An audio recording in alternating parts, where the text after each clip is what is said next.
que isso poderia ser organizado.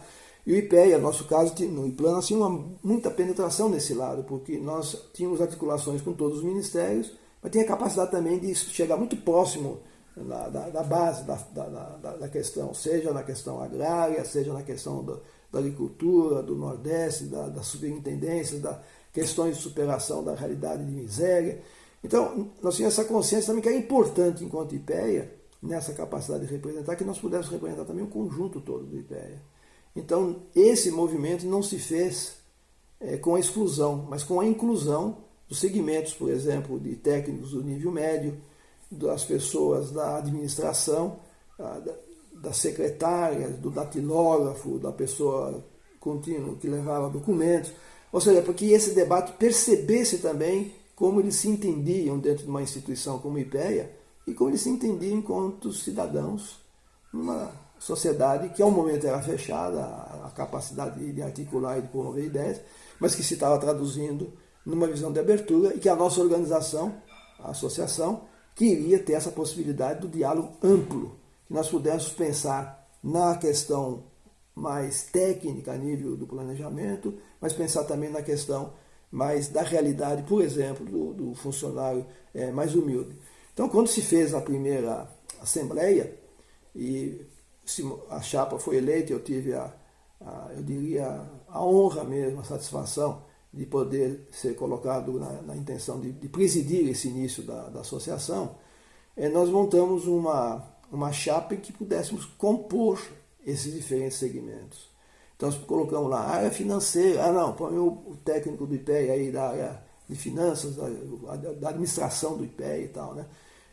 Como é que nós fazemos com o pessoal de suporte, né, que a instituição não funciona sem eles. Às vezes, não, tem um initiativo, não, funciona com todos juntos.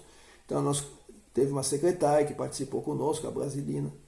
Nós colocamos uma pessoa do Instituto de Orçamento, tinha a questão do orçamento, e o nosso diálogo com a área do Rio através de nós, né, por exemplo, técnicos do IPLAN. E assim foi constituído. Tinha uma característica que eu acho que é importante, mas pouco factível. Nós criamos uma capacidade de mudança anual, de maneira que, se eu tivesse um presidente, uma diretoria, uma direção da associação, eu pudesse, no ano seguinte, voltar ao nosso público e, por ele, definir outros nomes. Quer dizer, teria uma visão também de dar experiência ao conjunto dos nossos colegas, dar oportunidade de representar, não na lógica técnica da instituição, mas representar na lógica cidadã da instituição. Fiz a minha realidade de um ano e, na sequência, veio um técnico do orçamento, o Cláudio Burrão, e começou-se a pensar um pouquinho também se era viável essa história de a cada ano ter uma eleição e tal. Aí passou para 2, acho que hoje nós estamos nessa realidade de 3. Mas o fundamental foi que nós conseguimos a legitimidade junto aos nossos colegas, participavam, somos participativos, participavam, tinham debates, contribuições, sem a qual não teria lógica a entidade, mas também a legitimidade junto aos segmentos de poder. Em alguns casos até a nível da assessoria da Presidência da República, que pudéssemos ter essa capacidade de sermos reconhecidos como representantes, digamos, legítimos, que permitisse esse tipo de diálogo, e que não é um diálogo vazio, é um diálogo que tinha uma retaguarda de conteúdo sobre a qual se poderia discutir. E, finalmente, que nós devêssemos ter a habilidade de estarmos abertos à sociedade, porque somos um órgão de governo. Então, muitas vezes, nós temos temas que, no contexto do governo, não são percebidos, mas que são, nessa visão, necessários de um diálogo maior. E essa é uma abordagem também da nossa associação.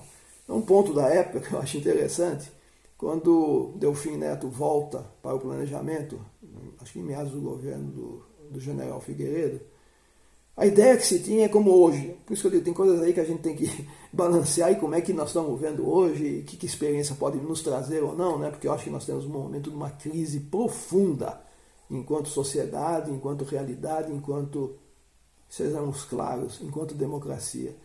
E naquela época, quando chegou o Delfim, a galera dizia, olha, eu não acho uma bobagem que vocês fazem de planejamento, não acredito. Ele foi numa palestra do IPEA e afirmou isso. Vocês querem fazer, vocês façam, mas eu não... O que dá é a realidade, é a ação sobre a realidade, não fica negócio de cobrar muito, não resolve muito não, né? Mas, então, quando ele vem para ser ministro do Planejamento, correu aquela história, vai fechar o IPEA, vai fazer isso, vai fazer aquilo, vai fazer... Não. E realmente tinha lá os assessores dele, tinha 63 assessores para diferentes áreas, né? Tinha lá alguns que falavam, olha, tem sentido, tal, né? Como ainda se fala hoje, tem outras instituições que você pode atuar, por que você tem que ter isso daí? E ele tinha um dado que ele procurava e que a assessoria dele não localizava. Procurava, não me lembro o dado agora, mas a gente pode pesquisar isso. Procurava, não achava. E, felizmente, nós tínhamos um colega no Rio de Janeiro que há muitos anos coletava informação, elaborava ideias e pensamento e conclusões a partir desse levantamento de dados que ele fazia e que vinha a ser um tema que o nosso ministro à época, Delfim Neto, queria, né? Bom, não deu outra, né? Se contactou com o técnico, viemos a Brasília, ele veio aqui, passou as informações, né? Mas quando comunicaram o Delfim, ele olhou lá e falou, não, muito bem, pô, vocês demoraram para achar isso, né? Quem é que está fazendo isso daqui? Aí ela falou, é um técnico do IPEA, lá do Rio de Janeiro, né? Diz que ele parou, olhou assim e falou, e vocês estão querendo fechar o IPEA? Bom, a partir daquele momento nunca mais se falou em fechar o IPEA. Mas bom, eu acho que eu me alonguei, eu acho que talvez tenha sido oportuno também ter esse alongamento. Tem muitas coisas que nós podemos, digamos, eu acho que devíamos, né, procurar para organizar as ideias, o pensamento e a memória, mas fundamentalmente também para lastrear alguns movimentos, alguns posicionamentos em cima de algumas ideias e de de uma legitimidade do que nós entendemos, digamos, necessário no contexto cidadão e democrático e participativo desse país. Eu não vejo muita diferença em alguns momentos do que vivíamos naquela época do que eu estou escutando hoje. Talvez hoje com um linguajar muito diferente, eu diria. Mas eu acho que é uma oportunidade para a nossa entidade, a nossa associação. Ela tem representatividade, ela tem peso. Eu diria às vezes que ela fala, mas foi sempre assim, sempre desse jeito, né? Não, teve seus problemas também, entendeu? Teve suas dificuldades. Eu me recordo que quando o IPEA passou 17 anos sem fazer concurso, e nós fizemos um concurso primeiro naquela época, acho que foi em 94, ou alguma coisa por ali, o IPEA estava começando a se informatizar. Então, orçamento, não, estou comprando aí, sei lá, X computadores, onde é que eu ponho isso? E a opção da direção do IPEA foi, não, vamos pegar os computadores, pegar o pessoal novo, porque o pessoal que já está aqui antigo está se virando aí e tal, né? Então põe o pessoal novo. E é natural, você tinha uma certa, eu diria, depois de 17 anos sem arejar uma instituição, que é um pouco que nós estamos vivendo agora também, você começa a ter algumas cristalizações. E o IPEA sempre foi importante no debate plural. Diferentes instituições de origem, Nordeste, Norte, Sudeste, diferentes formas de pensar, diferentes ideias no contexto mais, eu diria, da ideologia, do desenvolvimento, de que pode ser isso, os temas novos que nós estamos vendo hoje, né, com a saúde, com a questão do meio ambiente, as relações saúde, meio ambiente e sociedade, mas naquela ideia de que o que se possa pensar seja organizado em vetores que permitam o diálogo da consequência.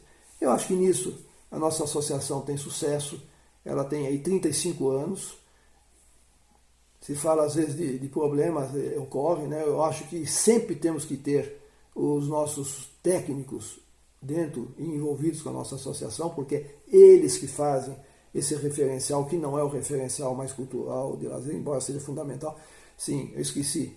Quando, 6 meses depois de instituído, o presidente da ASIPE me procurou e falou, eu acho que você tinha razão de termos essa vertente do pensamento dentro da associação, mas como vocês se organizaram com isso, eu estou propondo a vocês, já fiz uma assembleia conosco, de fazer a fusão. Então, aquela associação que já vinha nessa outra ótica se posicionou no sentido de ter uma fusão conosco, e aí fizemos uma assembleia conjunta. Mais uma vez pedimos à OAB para evitar qualquer tipo de erro nessa condução, né? E aí juntamos a associação da ASIPEA com a AF, na época, a AFIPEA, e se fez então o que temos hoje. Essa associação que eu acho que tem memória, tem referência, tem trabalhos realizados, tem contribuições feitas e tem muito a fazer.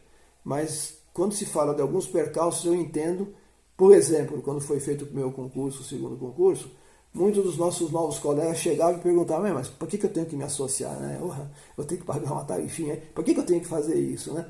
Porque não percebem a realidade, a importância de você ter uma capacidade de ser representado, inclusive politicamente, tecnicamente, institucionalmente, além dos canais usuais de uma mesma instituição.